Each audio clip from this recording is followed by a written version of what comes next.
Hello friends, আশা করছি লাউ দিয়ে খুবই সাধারণ একটা রেসিপি। লাউটা দেখতে এতটাই সুন্দর। এই লাউ দিয়ে লাউ চিংড়ি, লাউ ঘন্ট, দুধ লাউ যাই রান্না করবে তাই খেতে ভালো লাগবে। কিন্তু আমি রান্না করছি লাউ ডাল, কারণ আমার ছেলেরা লাউয়ের সবজি খেতেই চায় না, তা ডালে দিলে খেয়ে নেয়। তাই প্রথমে লাউটাকে দুই আধখানা করে কেটে নিয়েছি, অর্ধেকটা রেখে দিয়েছি, অন্য কিছু রেসিপি বানিয়ে নেবো, আর অর্ধেকটা আমি ডালে দেবো।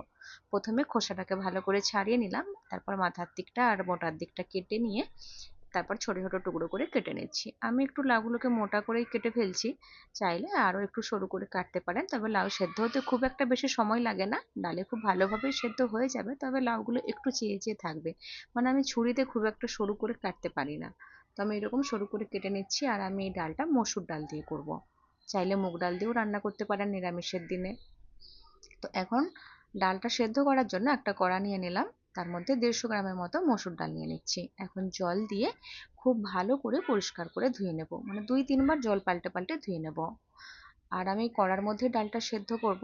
চাইলে কুকারেও সেদ্ধ করে নিতে পারেন, আমাদের বাড়িতে কুকারের ডাল খুব একটা কেউ পছন্দ করে না, বলে নাকি টেস্ট কম হয়। তবে যখন খুব তাড়াহুড়া থাকে তখন কুকারের মধ্যেও সেদ্ধ করি।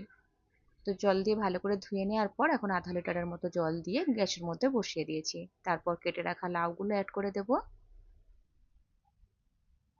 সাথে দিয়ে দিচ্ছি 1 চামচ নুন, হাফ চামচের মতো হলুদ গুঁড়ো আর একটু সর্ষের তেল দিয়ে দিচ্ছি। এখন সবকিছুকে ভালো করে মিশিয়ে নিচ্ছি। আর এই সময় একটু তেল দিয়ে দিলে ঢাকা দিয়ে ডাল সেদ্ধ করলেও ডালের জল সেরকম উপচে আসে না।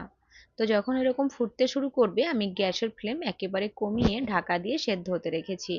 আর সাইডে একটা পেঁয়াজ, একটা টমেটো, দুটো কাঁচা লঙ্কা একটু সরু করে কুচিয়ে নিচ্ছি।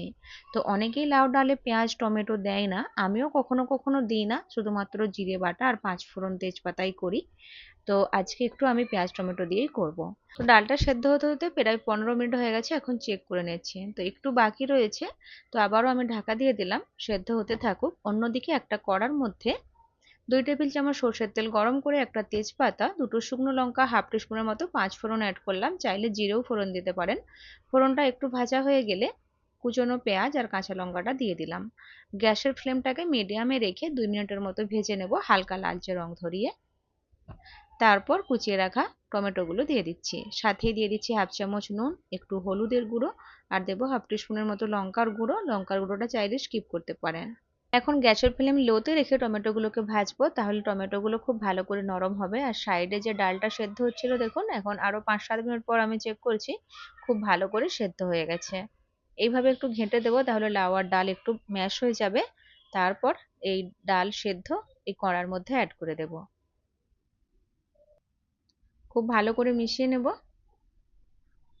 তো এখন যেহেতু ডালটা অনেকটাই ঘন, তো আমি সাইডে গরম জল বসিয়ে রেখেছি, যে বাসনটায় আমি ডাল সেদ্ধ করছিলাম, তো আধা লিটারের মতো আমি গরম জল অ্যাড করলাম।